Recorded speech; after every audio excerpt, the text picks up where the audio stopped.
Hello everyone, welcome back to our channel. ఇదైతే Monday రోజు vlog అండి. ఆ రోజు మార్నింగ్ అయితే 5 అయింది. 5కే మెలకు వచ్చింది. డైలీ 5కేం లేవను, కానీ ఆ రోజు ఎందుకో నిద్ర పట్టలేదు మార్నింగ్, అందుకని లేచాను. బాసనలు అయితే నైటే క్లీన్ చేసి పెట్టుకున్నానండి. ఇక్కడ స్టవ్ కూడా క్లీన్ చేసి పడుకున్నాను. నైటే క్లీన్ చేసి పెట్టుకుంటే పని త్వరగా అవుతుంది. పిల్లలకైతే ఆల్మండ్ నానబెట్టానండి. దోసపిండి కూడా మంచిగా పొంగిపోయింది, నైట్ రుబ్బి పెట్టుకున్నాను. మార్నింగే లేచాను కదా అనేసి సాంబార్ పెడదామని పప్పు అయితే నానబెట్టుకుంటున్నాను. పప్పు నానితే తొందరగా ఉడుకుతుందండి. ఒక హాఫ్ అన్ అవర్ అయినా సాంబార్ చేసేటప్పుడు పప్పు నానబెట్టుకోండి. అదేవిధంగా చింతపండు కూడా వాష్ చేసుకొని నానబెట్టి పక్కన పెట్టాను. ఇందులోకి కొద్దిగా పసుపు, 1 టీ స్పూన్ ఆయిల్ అయితే వేసి పక్కన పెడితే పప్పు మంచిగా నానిపోయి ఉంటుంది హాఫ్ అన్ అవర్ తర్వాత.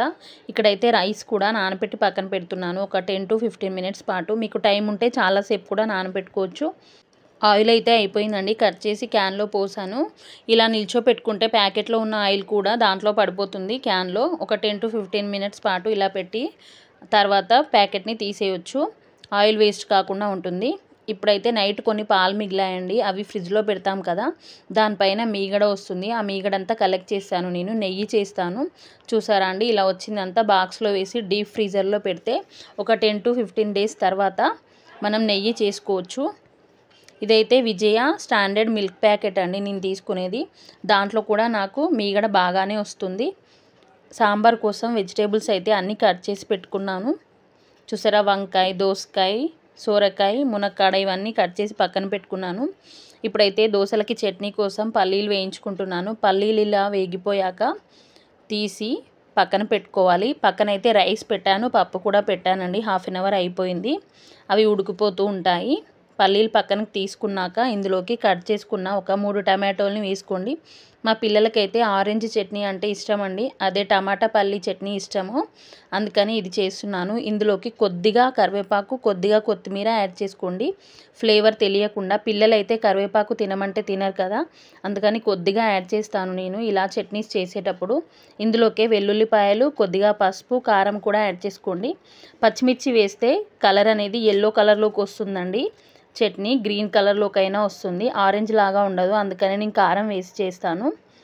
ఈ చట్నీ కూడా మగ్గిపోతూ ఉంటుంది, అది పక్కన పెట్టుకొని ఇప్పుడు సాంబార్ చేసుకోవడానికి అయితే గిన్నె పెట్టుకొని అందులోకి 4 టేబుల్ స్పూన్ ఆయిల్ వేసుకొని జీలకర్ర, ఆవాలు వేసి ఫ్రై చేసుకోండి. ఇవి ఫ్రై అయ్యాక ఇందులోకి మనం ఎండుమిర్చి కూడా యాడ్ చేసుకోండి. కట్ చేసి పెట్టుకున్న పచ్చిమిర్చి ముక్కలు, ఉల్లిపాయ ముక్కలు కూడా వేసుకోవాలి. ఇది ఒక 1 మినిట్ పాటు ఫ్రై అయిపోయాక చట్నీ కూడా మగ్గిపోయిందండి. ఇప్పుడు స్టవ్ ఆఫ్ చేసుకొని దాన్ని చల్లారనిద్దాము. ఆనియన్స్ కొద్దిగా ఫ్రై అయ్యాక మునక్కాడ ముక్కలు యాడ్ చేసుకోండి. మునక్కాయ ఉడకడానికి టైం పడుతుంది కదా, అందుకని ఇవి ఫస్ట్ యాడ్ చేసుకోవాలి. గార్లిక్ కూడా క్రష్ చేసి వేసుకోండి. ఒక 10 వెల్లుల్లిపాయలు అయితే తీసుకున్నాను నేను. ఇందులోకి క్యారెట్ కూడా వేసుకోండి. వెజిటేబుల్స్ అన్నీ 2 to 3 మినిట్స్ గ్యాప్తో వేసుకోండి. లేట్గా ఉడికేవి ముందు యాడ్ చేసుకోవాలి, త్వరగా ఉడికేవి కొద్దిగా చివరిలో యాడ్ చేసుకోవాలండి. క్యారెట్, మునక్కాయ ఉడికిపోయాక దోసకాయ, సోరకాయ ముక్కలు, కరివేపాకు కూడా ఇప్పుడే యాడ్ చేస్తున్నాను. అదేవిధంగా టమాటో కూడా వేసుకోండి.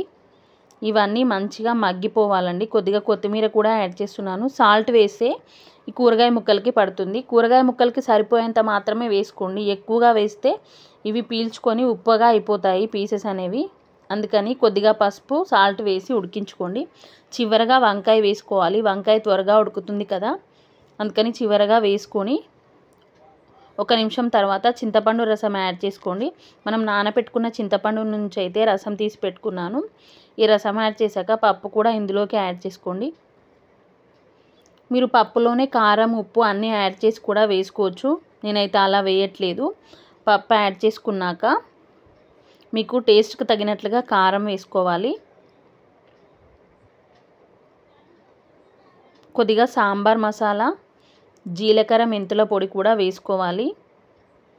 పప్పు, చింతపండు రసం యాడ్ చేసుకున్నాక కుక్కర్లో కొద్దిగా పప్పు ఉండిపోతుంది కదా, అది కూడా రావాలంటే కొద్దిగా వాటర్ యాడ్ చేసుకొని మొత్తం ఒకసారి కలుపుకొని ఇందులోకి వేసుకోండి సాంబార్లోకి. అప్పుడు కుక్కర్కున్న పప్పు వేస్ట్ అవ్వదు. ఇప్పుడు చివరగా కొంచెం కొత్తిమీర, మీకు రుచికి తగినట్లుగా సాల్ట్ వేసుకోండి. సాంబార్ అనేది ఎంత మరిగితే అంత టేస్టీగా ఉంటుందండి.